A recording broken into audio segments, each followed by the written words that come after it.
everybody, to the Bryan Foltice Behavioral Finance Podcast. You know me by now. I am Dr. Bryan Foltice, and by day, by trade, I am an associate professor of finance at Butler University in Indianapolis, Indiana, and this is my Behavioral Finance Podcast, not to be mistaken with my job. This is a separate thing, and I'm here to teach you all about behavioral finance for free on YouTube or on any streaming podcast. And today we are going to finish out our final introductory podcast. Now, of course, this is, I believe, number 18 podcast, and we have set out originally to come up with the overview of what I normally teach, laying a foundation in the most comprehensive way that I can do, at least convey over the summertime on a podcast-like format. And that's the final piece today. And I'm looking forward to concluding this part and moving into the classroom next week. I've had a wonderful summer, new house, new wife, wonderful time here trying to build this podcast and my consulting business over the summer. And now I'm excited to teach to a live classroom more times than not and get feedback interacting instead of speaking to my computer. And anyway, I'm very excited about that. And I'm also excited about rolling out even more content for this particular podcast, creating a bigger purpose and vision for what we're going to be working on, and really doing more direct dives into particular content, bringing on guests, and really trying to grow the base of this. But we're laying a nice foundation. We're working out some kinks with audio and presentation and getting comfortable sitting in my office speaking to my computer, which I thought I would have been there over the pandemic, but it's getting better over time and doesn't seem like I'm totally insane when I'm sitting in here talking to my computer for hours at a time. Anyway, today's topic is talking about debiasing and some education and client management. So I'd like you to think about everything we've talked about and how we can help ourselves with making better decisions and understanding what we've learned so far and then applying it. And then also taking what we've learned and helping our family members, our friends, our clients, if you're managing people's money, and trying to provide some sort of framework for what we've already done, but to lay it out and to give you a reason to remember what we've talked about and to override it in order to get you to that better decision. So I'm just going to jump right in. Thank you for watching today, and I appreciate your support. And if you could, please make sure you subscribe and like and hang on, because we're going to continue to roll out new content. And also, if you're listening on a podcast, I would love it if you could drop some feedback. That's how we can grow this audience and have more people have the opportunity to learn about behavioral finance and make better decisions with their money, because Lord knows we all need that kind of help, myself included. I'm right at the front lines of that. So anyway, as I said, we're going to get going today. We're going to look at the steps to take to eliminate bias. So there are 4 steps here. We've already covered this in this course, and I've been doing this every time I would bring out, we did a whole section on heuristics and biases, and anytime we would lay that out, I was more or less following these steps to make you, number 1, aware of the bias, introduce the bias, this is what it is, and then number 2, give some motivation as to why this is important or how this can be problematic in our decision making. And then hopefully provide a little intuition, why we think this way and why it's a systematic thing. That's why we call it a bias, because there's some sort of systematic way of thinking that's happening. That's how we can call it a bias. And then give you the ability to overcome the bias. And I'm just thinking off the top of my head, we had the momentum or the hot hand effect. And the hot hand effect was a misunderstanding of random samples. So we create patterns when patterns, really, it's just randomness that's happening. But in our minds, we are systematically trying to make patterns because that's what we want to do to make sense of things that are actually just random events. So the hot hand effect is if somebody makes 2 or 3 shots in a row, we believe they're going to make that 4th, 5th, and 6th shot because they're hot. They're on a roll. Let them keep going. And so being aware of that bias gives us the idea of, look, we have to understand this goes back and forth with our type 1 and type 2 way of thinking as well. Type 1 is that automatic. Type 2 is the adult in the room that sometimes has to step up and say, wait, not so fast. You need to overcome this. And so type 1 is where we go, oh yeah, well, I see a pattern here. He's on fire, so he's going to continue to be on this streak. And the type 2 has to come in, and this is where the direction and magnitude and then the ability to eliminate or overcome is type 2 stepping in going, no, wait a minute. I remember learning about the hot hand effect, and we have to understand that if they're a 30% shooter, the next shot is going to be it's closely related to 30% than it is to the last 2 or 3 outcomes. That's the type 2 way of thinking that needs to step in. And that's why we've learned about this. We've learned examples. We also learned, the gambler's fallacy, which means we predict the pattern and then we believe the opposite is going to happen because somebody is due for a hit, or if it's been on black at the roulette table, red is due. Once again, it's this misperception of randomness, and we have to override that and go, wait a minute, no, this is my type 1 way of thinking is taking me there, but that's not true. Type 2 has to step in and overcome that and understand that this is all randomness that's happening, and you can recalibrate that way. And there are other biases, and it's a little bit more complicated on some of them. And I'm going to give the example. Of course, this is my favorite bias of all time. If you've been listening to this podcast, heard me go on and on talking about the exponential growth bias. And this is our tendency to think about compound savings growth in linear terms when the 8th wonder of the world, as Albert Einstein says, is compound interest. You get that to work for you. That's why you see Warren Buffett, Charlie Munger at 96 and 92 years old, their wealth has grown. They've had time on their side for many decades now, and you see them accumulating wealth. They're just building this through compound growth.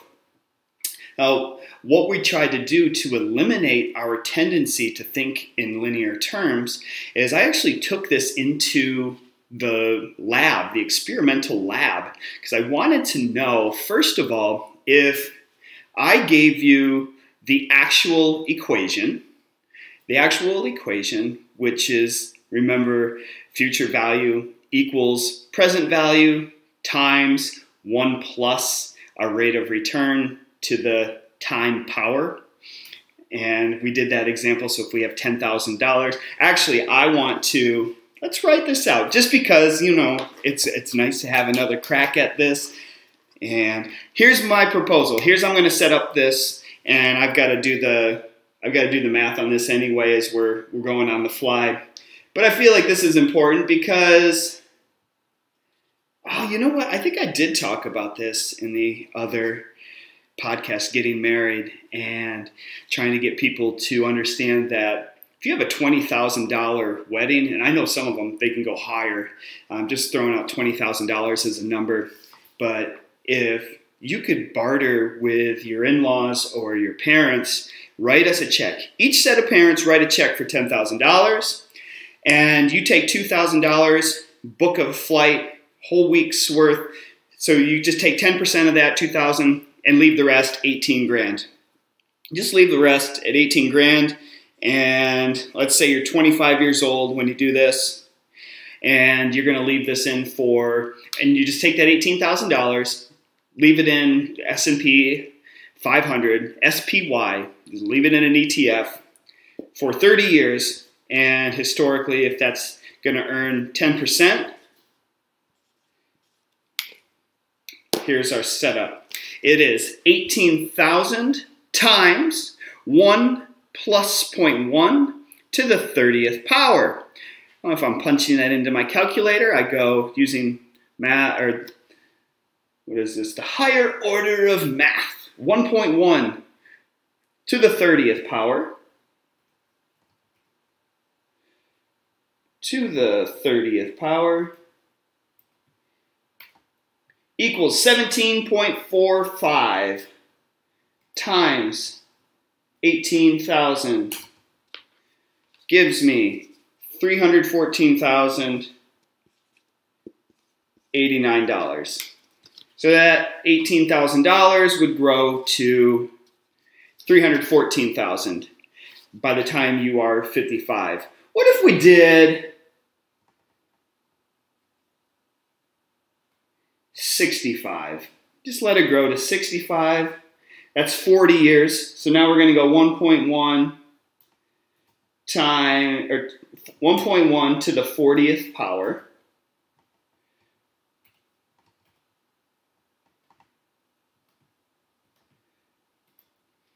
$45.26 times 18,000, and we get 814,000. So just shy of $1 million after 40 years, not even doing anything else with your savings or any other transactions. There's a nice wedding gift if you want to take it.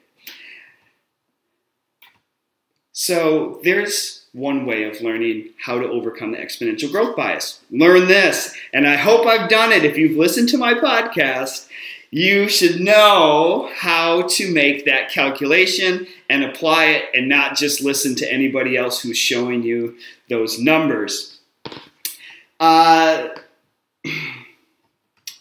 Number two, I thought, you know what? This formula is not for everybody, but I still want to teach the concept. What about if I teach a simple rule? So this is called the rule of 72, and it teaches the same thing. And it says that you take the time and multiply it by the interest rate. And so I'm going to say, what would be a good, I'm going to say 12% and 12 years. 12% and 12 years. We said we're going to multiply those together. So forget the decimals, or we're going to come up with 144. 144. 12 times 12 is 144. Now the rule of 72 says how many times would your amount double? So you take that amount and divide it by 72. So 144 divided by 72 equals 2, and that works out nicely. And that means whatever number that we have originally is going to double approximately 2 times. And so if I have $10,000, that becomes $40,000 approximately over these 12 years. And then you can see if I wanted to change my number of years to 24 years, it is going to become 288 divided by 72. So it's going to double 4 times. 1,000 or 10,000 becomes 20,000, 40,000, 80,000, 16,000. And you can see how that would work. So that's called the rule of 72. You might have heard it before. I had heard it before and thought it might have been more well spread. I tested this in Germany, and nobody had heard of the rule of 72. And out of about 300 participants that were undergraduate students. And then I went and tested it at UCLA with another couple hundred students, and out of all of them, all the 200 students, I believe it was just 2 people attempted to use the rule of 72, and based on their answers, they didn't even use it correctly.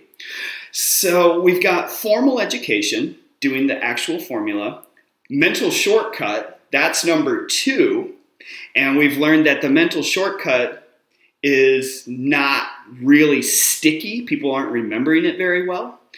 And so then we tried a third way and said, let's go the opposite direction from these formulas, and let's just provide an interactive chart. And so we made a little chart that says, here's how your money would grow. Just go ahead and tinker around with your amount of time that you want to invest and the interest rate that you believe you can earn, and then just see how the chart interacts. And then we asked people after that to make estimates based off of particular interest rates and number of years. And we saw that actually they were pretty decent. And there was one problem though. We found really good results initially. We also found really good results when we brought them back. And when we brought the students back, most of them, even these really smart German students, couldn't remember the formal formulas.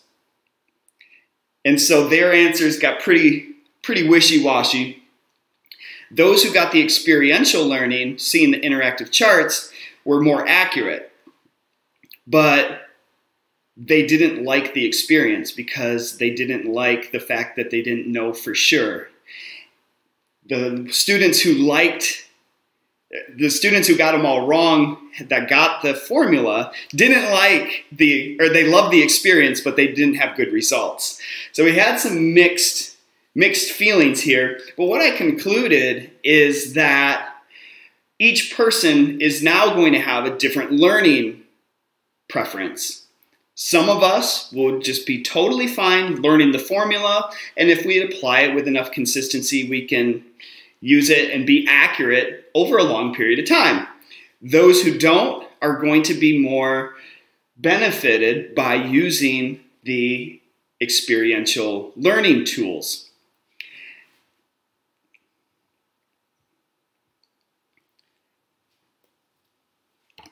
All of this to say, it's complicated sometimes to get in front of the right kind of way to overcome your bias, but we also just need to know who we are, and we also need to know what our preferences are and how we learn and what we're more comfortable with. So we're going to get into that in just a moment here.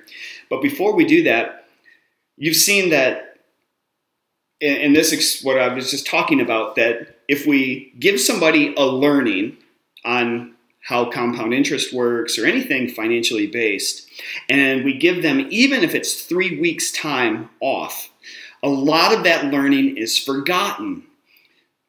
The next question then becomes, when do we step in to eliminate this bias?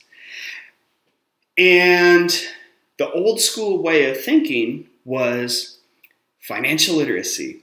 Give a financial literacy course or a personal finance course, and once we can bless somebody as totally financially literate, then we expect them to never make a financial mistake again.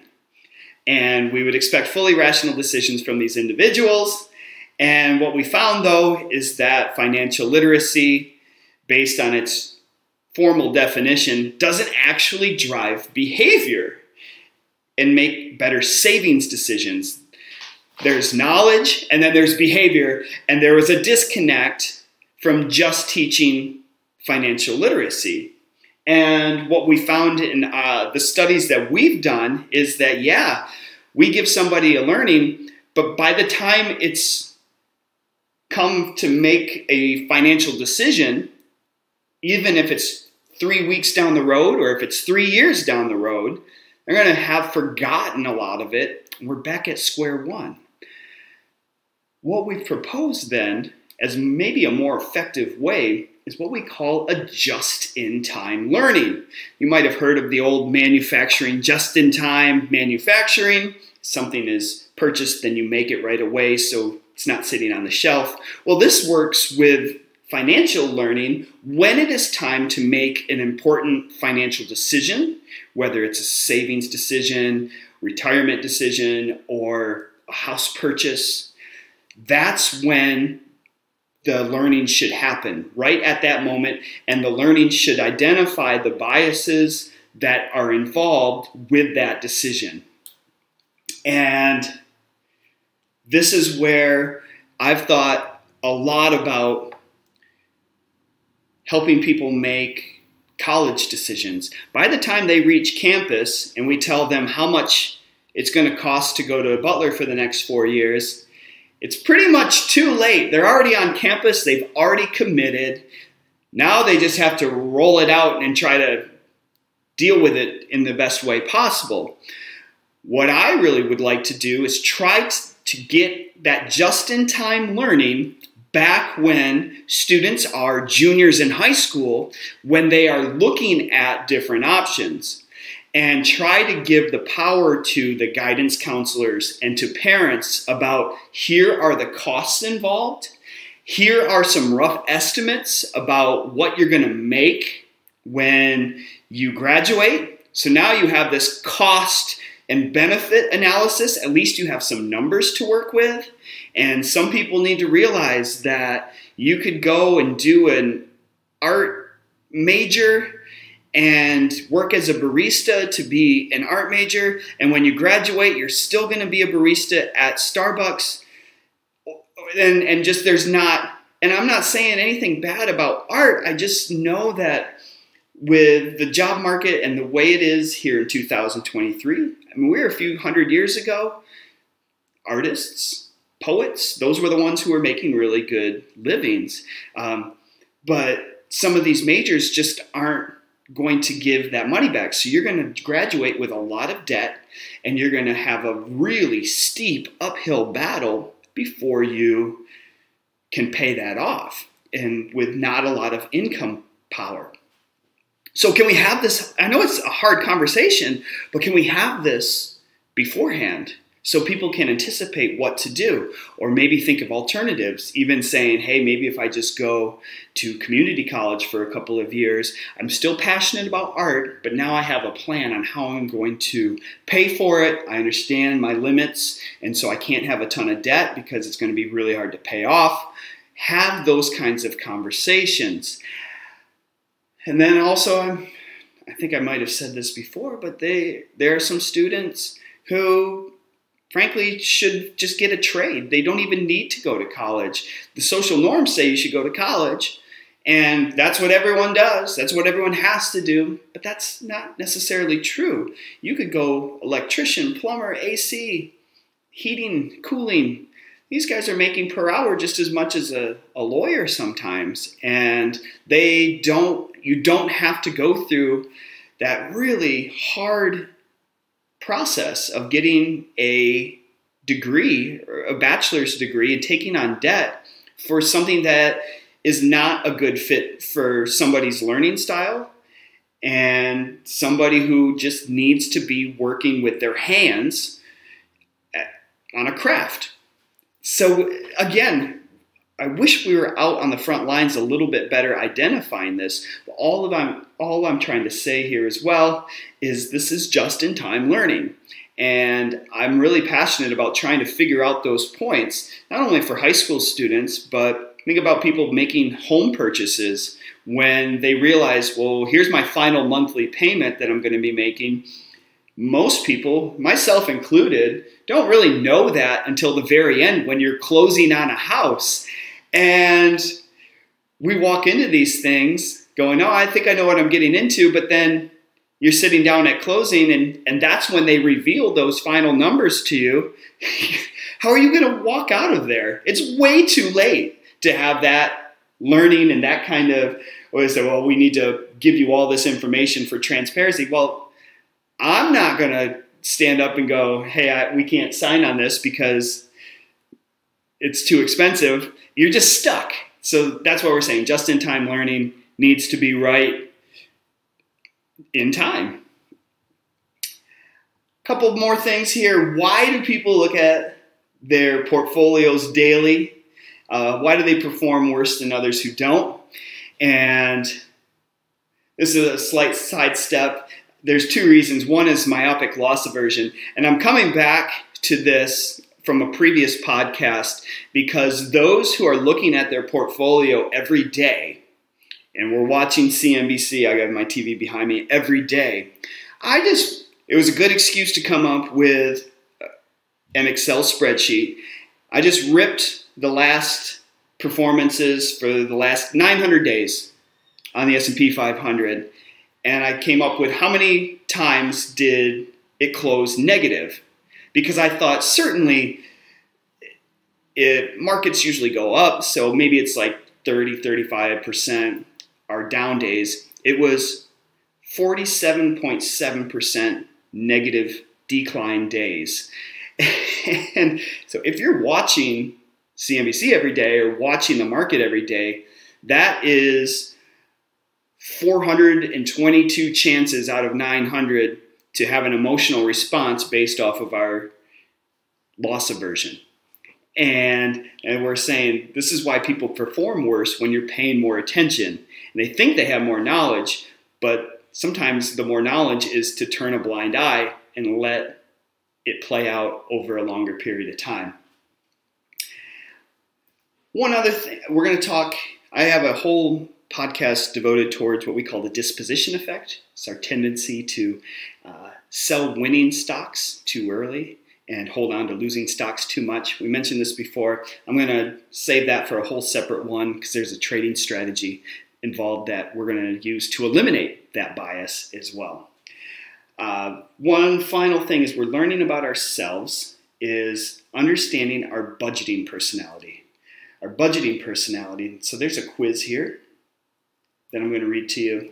And they are choose statements that best describe you. And you can go and this is question number 1 out of 7. You actually enjoy balancing your budget, or you would rather watch bad infomercials than balance your budget? Which one is you? I know which one I am. Number 2, rules are important and should be followed, or rules are more like suggestions. It's okay to bend them a little bit. And this one I struggle with, but you choose yours. Number 3, you're always on time, or you're always 15 minutes late, fashionably, of course. You're always on time or you're 15 minutes late. I know which one I am as well. I'm there. Number 4, recipes are an exact science and should be followed precisely. Or number 2, your idea of a recipe is a pinch of this and a pinch of that. Precise or a pinch of this or a pinch of that. Number 5, clutter drives you crazy. Or it's not clutter, it's character. Number 6, you love planning a vacation almost as much as you enjoy going on the vacation. Or number 2, getaways are for going with the flow. And then finally, number 7, you get excited when the conversation turns to budgeting, or you fall asleep anytime the word budget comes up. I will put the link below so you can actually take the course, see how you do, in case you don't capture all of this at once. But these 7 questions, if you said you like balancing your budget, give yourself a point. If you said rules are important and should be followed instead of suggestions, give yourself a point. If you are always on time compared to 15 minutes late, give yourself a point. If you believe recipes are an exact science and should be followed precisely, give yourself a point. That's 4. If clutter drives you crazy, give yourself a point. Number 6, if you love the planning process of your vacation, give yourself a point. And number 7, if you get excited when the conversation turns to budgeting, you better give yourself a point.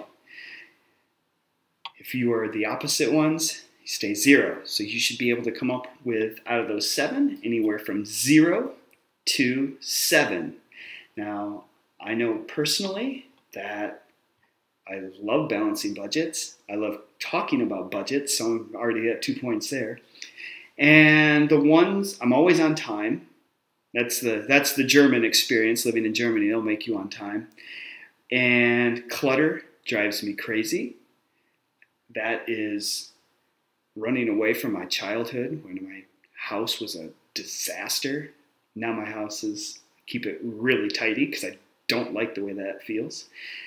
I do love planning vacations, and only things that keep me at, so I'm anywhere from a 5 to 7, because sometimes I do feel like rules can be more like suggestions if the rules are stupid. And also recipes. If I'm following them for the first time, I'll follow them exactly, but once I get comfortable, I will start virtuosoing those as well. So anyway, but you can see I'm going to be on one end of the spectrum, but I ask my students and yourself to come up with your number, because we need to know this. These kinds of questions actually translate into what we call our budgeting personality, how we can track our finances, how we interact with our finances.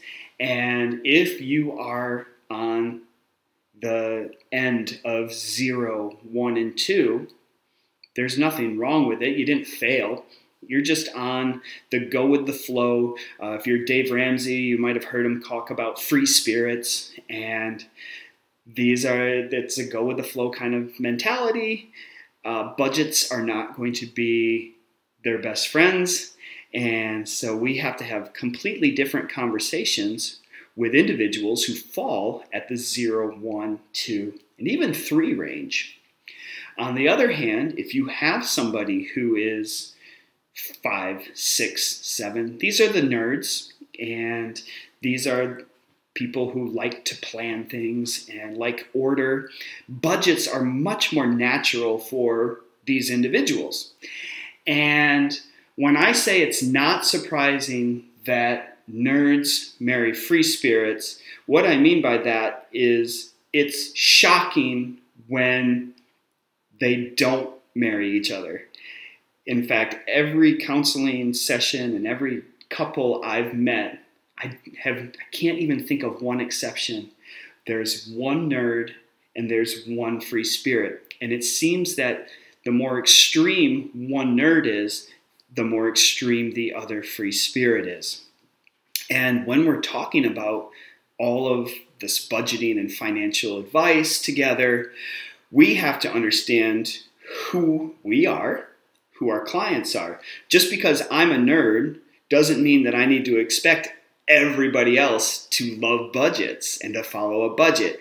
I have to be aware of that, and I have to understand those who aren't. We need to come up with simpler ways for people to track their money or to create a financial plan with more spontaneity in it, a little looser.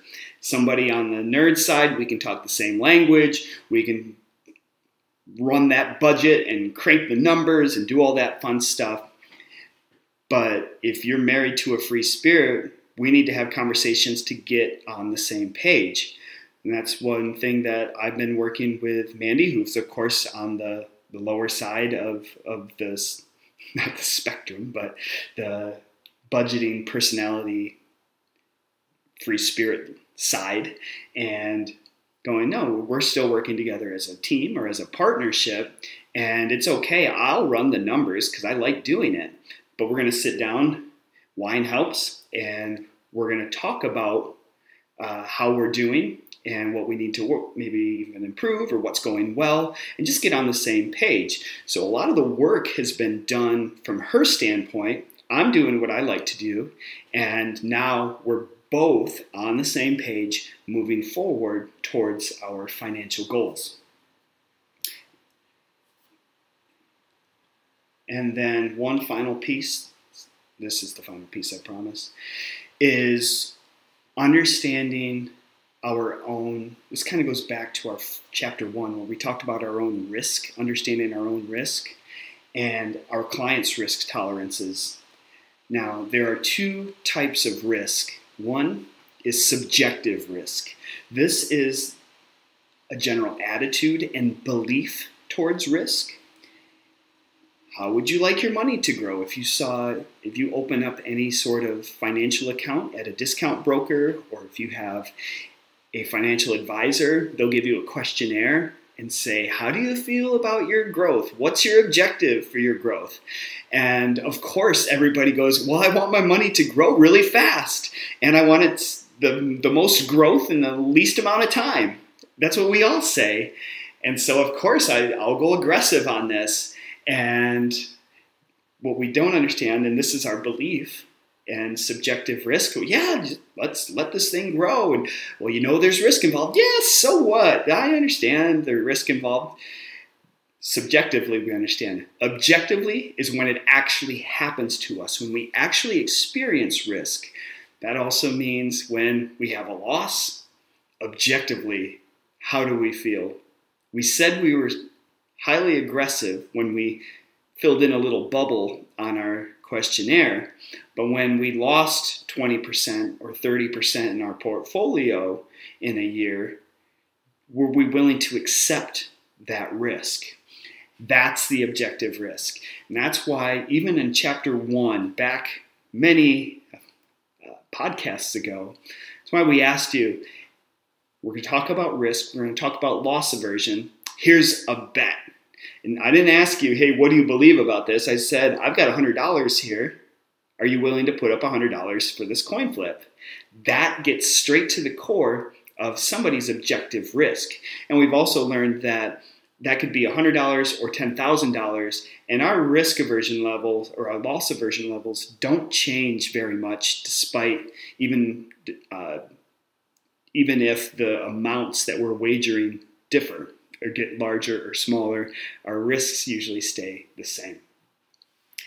And that's why if you are married to somebody, or if you're managing somebody's money, or managing your own money, you need to understand your own objective risks, making sure that your investments are in line with the true objective risk. And you're going to make yourself a lot happier, and you're going to make your clients a lot happier before the storm hits.